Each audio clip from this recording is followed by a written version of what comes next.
Let's start by making a custom game. And we're going to switch ourselves to the spectator team, and we're going to be sure to be using the global spectator mode where your tile is brown as opposed to the team 1 or team 2. So you want to be the global mode, spectator mode. And then we're going to add some AI to one of the teams. And then we'll go ahead and start. Actually, let's flip it to skirmish so we don't have to wait for the startup.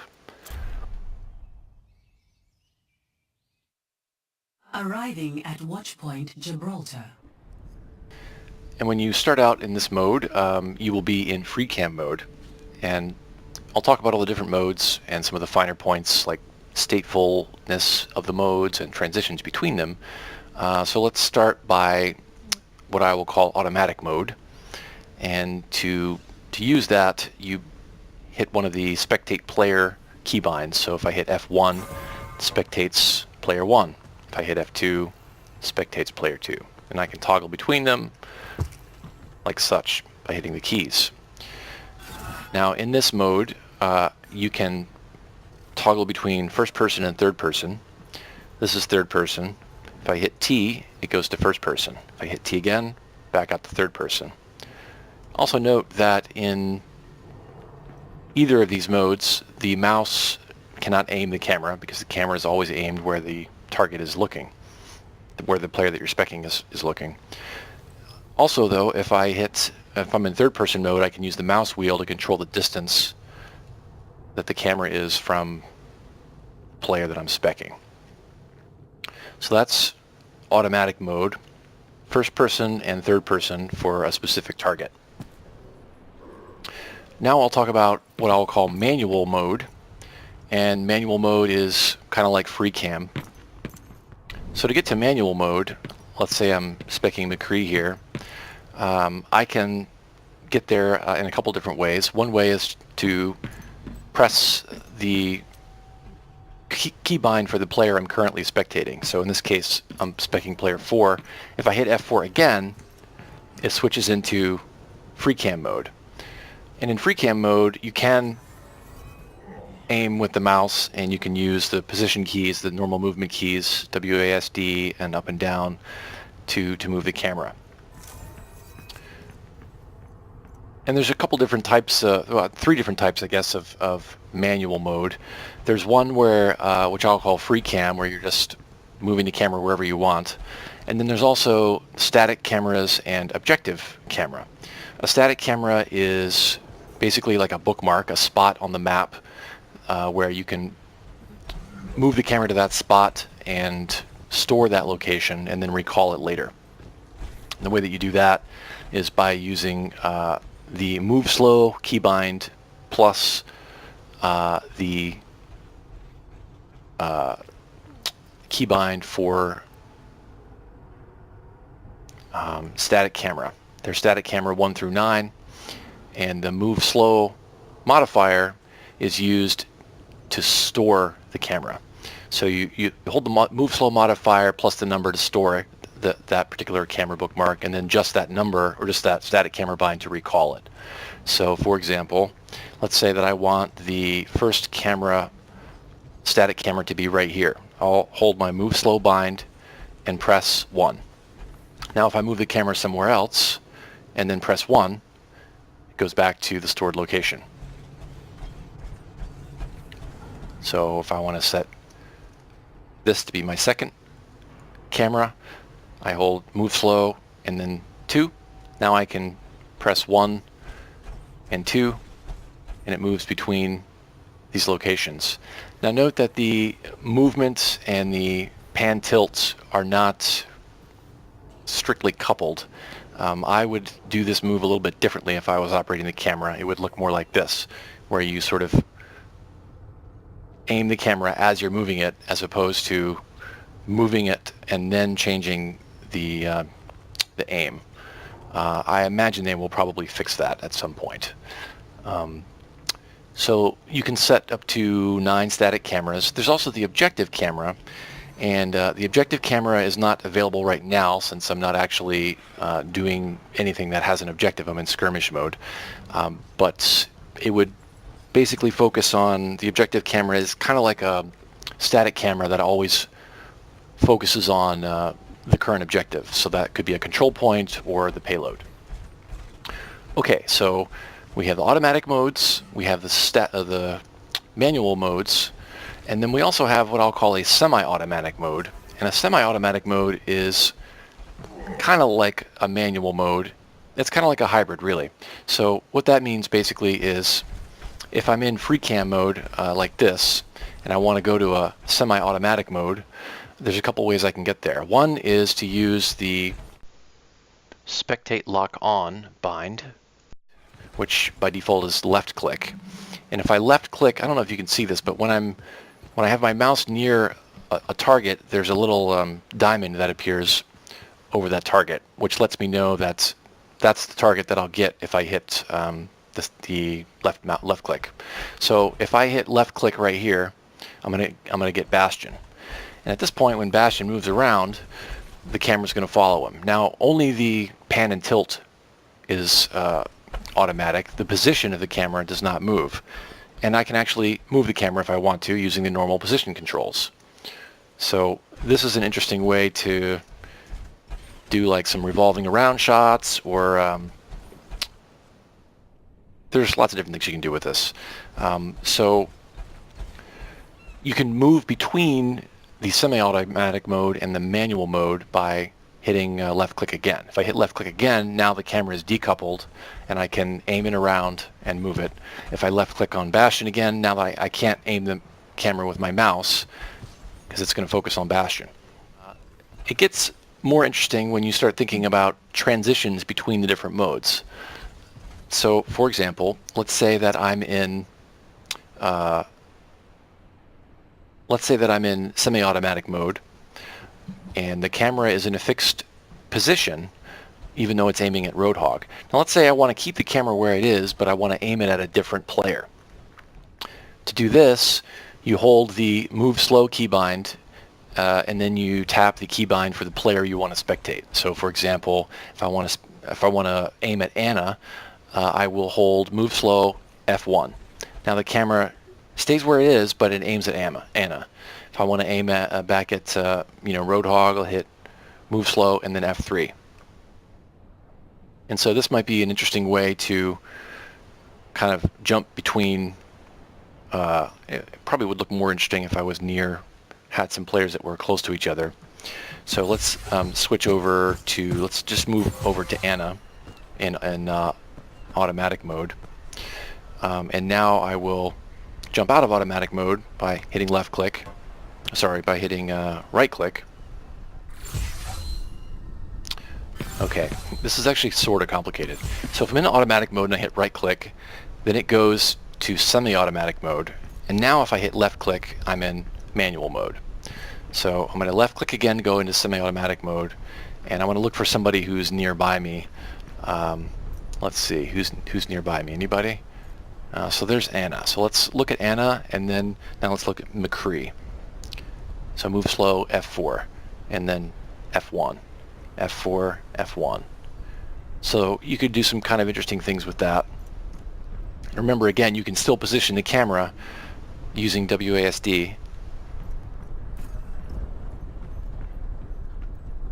So I'm just switching between F1 and F4 with the move slow key held down. Okay, so that's transitions between semi-automatic mode targets. To transition between automatic and a preset, you basically just either activate the preset or the automatic mode that you want. So let's make a preset here, number 4. Now if I want to toggle between this and let's say Roadhog, I'll just hit F3 for Roadhog, and then if I just hit 4, I go back to my preset. And if I hit F3 again, I go back to Roadhog. Notice this is a little buggy. So here I'm in first person. If I hit 4, it's not really getting back to position 4. And I think this is because the camera has collision with the world. I assume that they will fix this at some point. And then you can also go between semi-automatic and manual. So here is manual. I'm aiming and moving.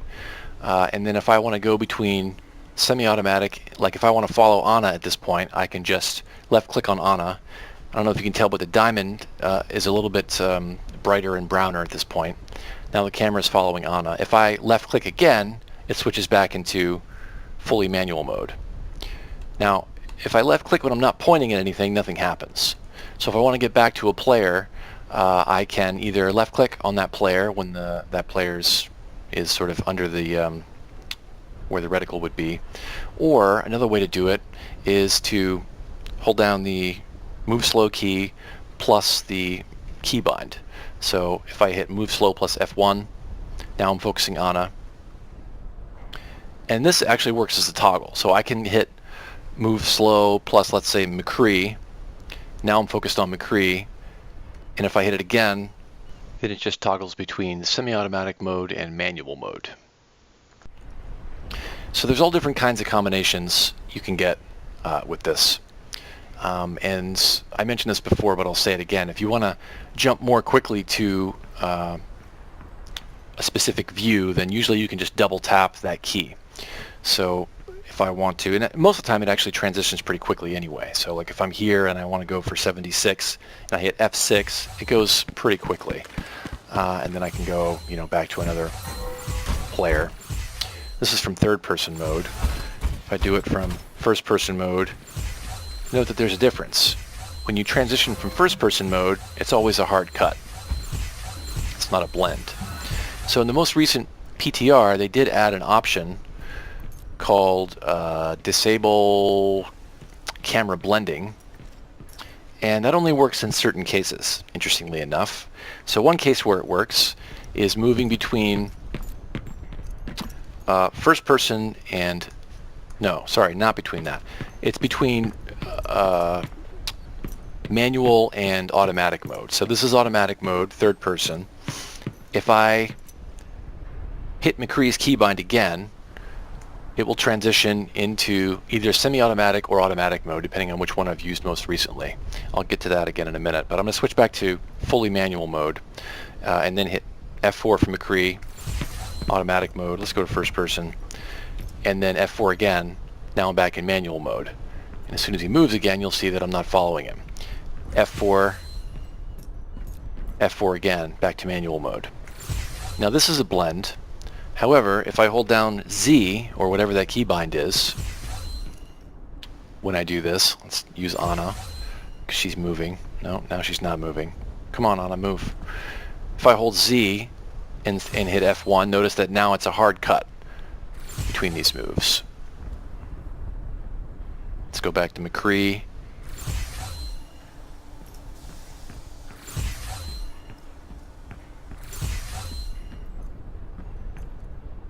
Okay, so the disable blending option only works for certain transitions, and I imagine that they will probably fix that at some point as well. The disable blending feature is fairly new, I think within the last couple weeks or so. Yes, there's also the speed controls. So let's say I'm looking at Zenyatta here, and we'll be in, let's just be in free cam mode here.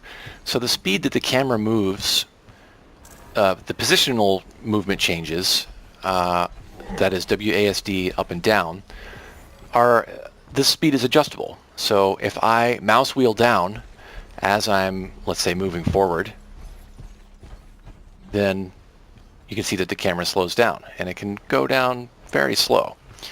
Mouse wheel back up again, and I'm holding W the entire time, the camera speeds up.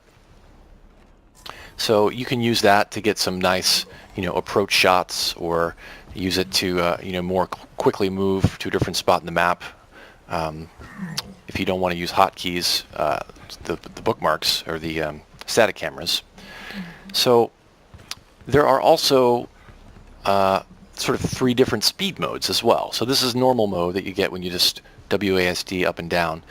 There's also keybinds for move slow and move fast. We've already talked about the move slow keybind, because that one is sort of overloaded a little bit to also activate the static camera assignment, and also the changing of target in semi-automatic mode. So there's move slow and move fast, and I've rebound move slow to middle mouse to the mouse wheel press down. If your mouse has that, maybe it doesn't. And let's bind move fast to, like, I don't know. I don't really use that, but let's bind it to V, I guess.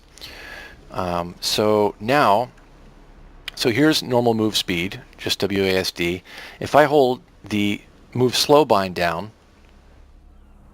it's kind of hard to see, but if I put that up and down, there's a very slight speed change there.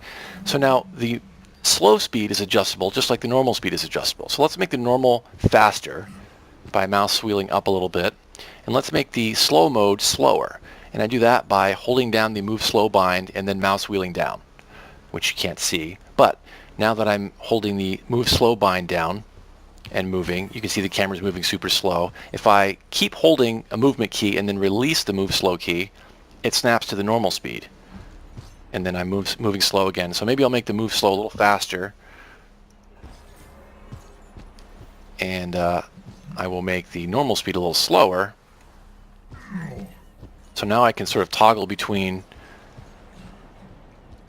these two speeds by just sort of pressing and releasing the move slow key. And then the move fast key works just the same way. If I hold the V key down and move forward, I get a different speed, and I'm going to make this one really fast by holding V and then mouse wheeling up. So now if I hold forward and then hit V, it goes way faster. Oh look, a lighthouse. And this one can be very fast indeed, so be careful. So there's 3 different speed levels you can use. And the move slow and move fast are both modifiers, so you can activate them while you're doing a camera position move. You can adjust the speed to suit your tastes. And let's see, the other thing I wanted to mention was, right, the stickiness or statefulness. So a lot of these different selections are remembered, so that when you're toggling between different modes and you come back to that mode, whatever state that you had selected in that mode is typically remembered. So as an example, let's say that I'm speccing Zenyatta here, and let's go into automatic mode. So I'm going to hit F2, and here's Zenyatta first person. Now if I hit F2 again, I'm in semi-automatic mode. If I hit F2 again, I'm back in automatic mode. So in semi-automatic mode, if I hit left click, now I'm in manual mode. If I hit F2 again, now I'm in automatic. If I hit F2 again, now I'm back in manual mode, and it's not following. So in other words, the most recently used non-automatic mode is remembered. So that's either manual or semi-automatic. So here's Zenyatta. If I hit F2 again, it goes to manual mode. But if I switch to semi-automatic mode by clicking Zenyatta, and now I toggle in and out with F2, it's going to stay in semi-automatic mode because that's the one that I most recently used. If I left click, now I'm in manual mode. Now I F2 in and out, it stays in manual mode. Okay, so that's one kind of statefulness. Another kind of statefulness is that it remembers the first or third person setting. So here's Zenyatta in first person. If I hit T to go to third person and then hit F2, I'm back in manual mode. If I hit F2 again, I'm back in third person. F2 manual, F2 third person. Now if I switch to first person and then I F2 in and out, you see that it remembers to go back to first person. So that's pretty cool.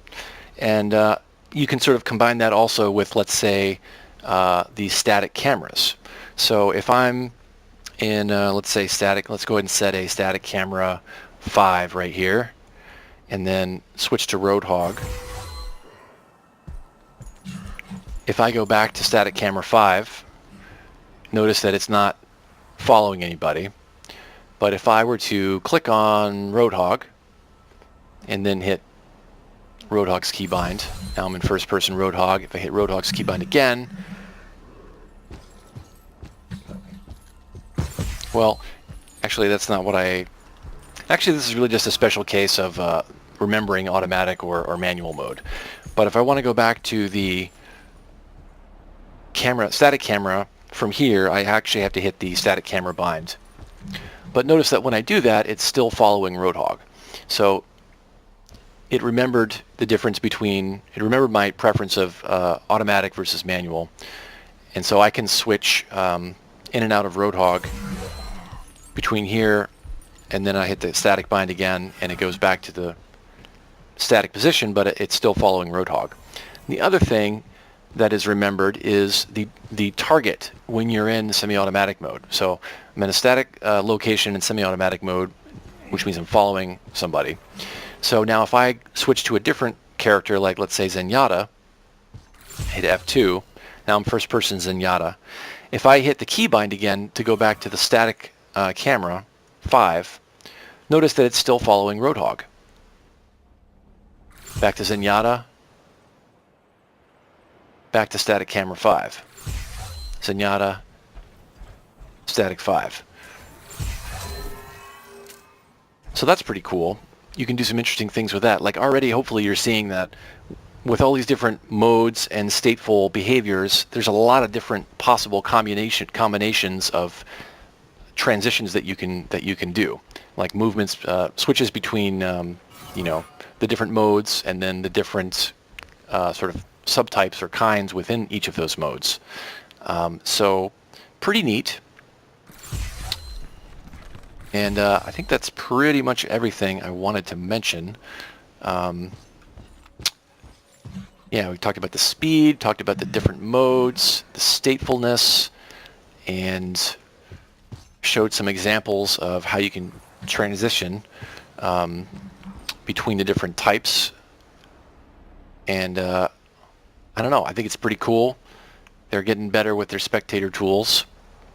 And just as a brief aside, I was rummaging around trying to reverse engineer some of this stuff and noticed that the game seems to be ready to support spectator mode in competitive.